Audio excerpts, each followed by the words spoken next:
Hello guys, welcome to 5th generation Abby Shop. Meron tayong i-test na unit, dalawang unit to. Unit ni Sir Mark Jason Orihola ng Quezon Province, Mauban, Quezon Province. Shoutout sa inyo dyan, sir. So this is the 1911 Airsoft pistol. This is type B. WE yung brand, Airsoft gun. 1911 type B. So bali dalawa to, dalawang unit yung in-order ni sir. Tapos may kasama na siyang gas number 12, dalawang gas at dalawang .23. Yung bala 0.23 grams. So ito po yung bala, 0.23, 4,000 shots, 4,000 pieces. Bali dalawang peraso. Okay, so yan. Sa natin. Owner's manual. Ito po yung magazine, sir. Ayan yung magazine. 15 rounder capacity po yung magazine. Bali, dalawang magazine po itong kasama. Bali, sa 1911 Type B, dalawang magazine na po ang kasama. Yan.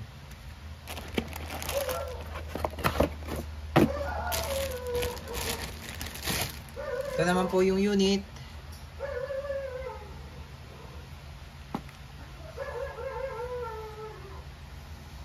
With markings. Yung slide, wala pong marking CWE. Meron siyang Picatinny rail for flashlight. Naka-fix po yung kanyang sight with tritium sight with 2 dots tapos isang dots sa front. Ayan. Manual safety, ambidextrous. So magkabilaan po yan. Ayan. Check natin. Working. Safety off. Okay, skeletonized hammer, pati yung trigger niya. Skeletonized din. Ayan. Then beaver tail, working din po yan. So kahit naka-down yung safety, naka-off yung safety, pag hindi engage ang beaver tail, hindi rin siya puputok. Ayan. So kailangan sandiinan. Okay. Ayan. So ilalagay lang muna natin siya sa box. Tingnan natin yung isa. Ito naman po yung isang 1911 nyo, sir. So, same lang sila. Ito yung magazine niya. 15 rounder capacity. Gas magazine. Ayan po. Ito naman yung unit.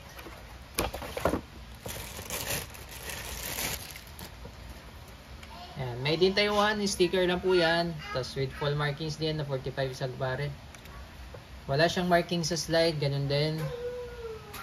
Tactical grip. Ayan.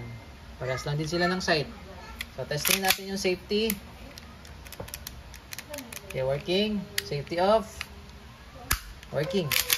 Then beaver tail. Pag hindi naka-push ang beaver tail, hindi rin siya puputok. Okay. Yan. So, ngayon, load tayo ng bala at saka gas. So, lagyan natin ng gas pa bala. Okay, so itatabi lang muna natin yung box.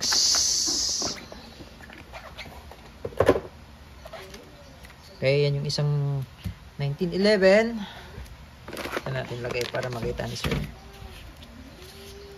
Ayan.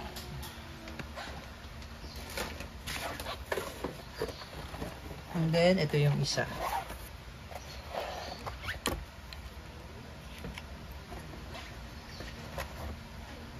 Okay, yung isa nakasalpak pala sa unit.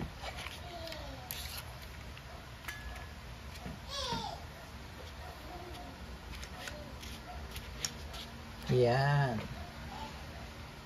Okay. Okay, load tayo ng gas. Inverted position po ang paglo-load, sir. Kailangan nakapatiwarik po yung magazine. Nasa ibabaw po yung gas. Okay? Yan. Bali, itong nozzle niya, center nyo lang dun sa may valve. Ayan, may valve yan. Ayan. Hindi klaro. Hindi kita. Ayan yung nasa gitna. Ayan. Center nyo lang siya dyan. Tapos ipapress nyo. 1, 2, 3. Okay. Itong isa. So, wala po singaw, sir, ha? Wala po singaw. Ito namang isa. 1, 2, 3. Okay.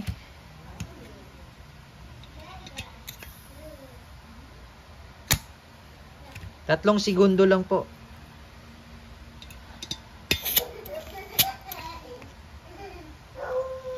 Okay. Ayan. So, wala pong singaw yung 4. Ngayon, yung magazine na to ay 15 rounder capacity po. So, pwede tayong, kahit hindi mo isagad sa 15 sir, mas maganda 10 lang para yung spring niya hindi agad lalambot. 2, 4, 6. Load natin itong isa.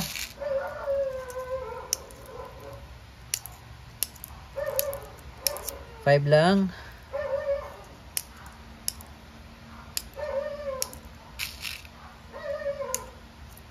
Yan, single stock po siya. Pwede rin magkapalit-palit yan. Parehas lang naman po yan ng magazine. Yan, 5 shots. Okay. So, load. Ito yung extra. Load. Yan yung extra. Okay. So, testingin po natin, sir. Anong name ni sir?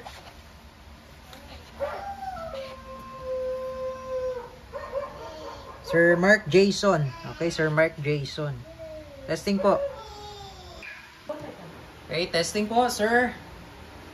First mag. Firing.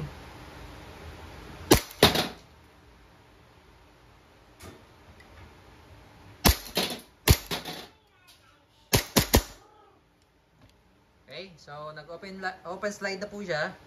Testing naman natin yung isang mag.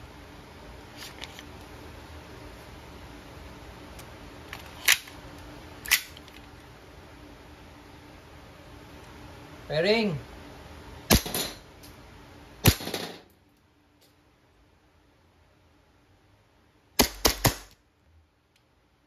Okay, open slide.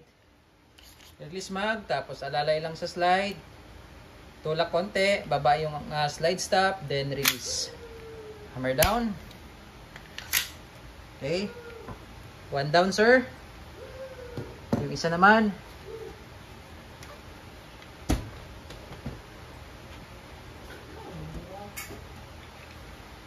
First mag.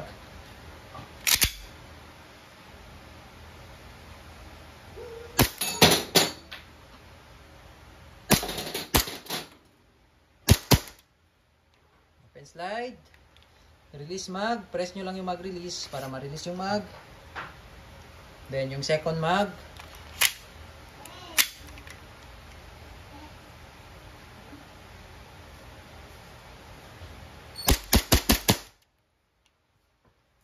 Okay, open slide.